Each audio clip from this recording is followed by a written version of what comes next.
Ladies and gentlemen, Mr. Stan Laurel and Mr. Oliver Hardy. Stan and Ollie is about Laurel and Hardy.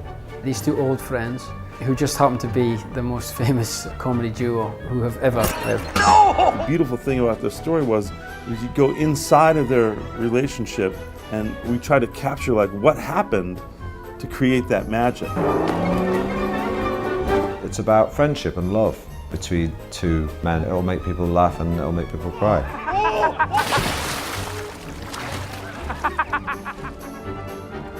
Here's another nice mess you've gotten me into. Stan and Ollie starts in 1937 Hollywood, at the height of fame, and they're the biggest movie stars in town at that point. And we fast forward to 1953, and it's about them going on their last live British tour. It's been 16 years since they were at their peak. They haven't made a decent Laurel and Hardy film for a long time. It was tough for them. They started doing these theatrical tours. Out of necessity, they were broke and they needed to make some money. I am lonesome for you.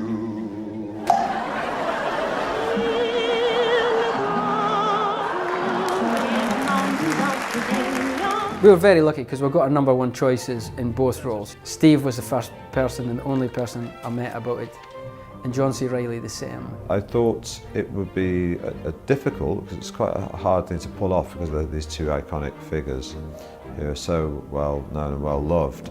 It's a big responsibility. Steve and I realized from the very beginning, well, there's no way to do this unless I really love you, and so we learned to love each other. Now he's a very good friend of mine, and that's what we hoped would happen, and he hoped would happen. And it's tough making a film like that. You hold each other's hand. That was a bit like Stan and Ollie, and they toured together. So there's a symbiosis between the story and our actual experience. Do we really need that trunk?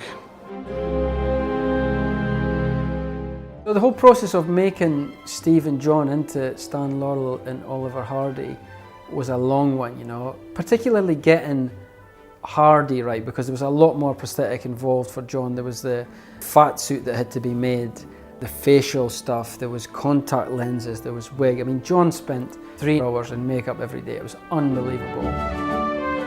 Steve's process was probably slightly easier. He needed little things, like he said, he needed to flatten down his chin, some teeth, the ears to get pinned forward. It really helped because I'd look in the mirror and see someone different. It gives you a clue, it gives you a little window. You think, oh, I think I know who that is behind that look, because I look at myself and I thought what I saw was very different from me.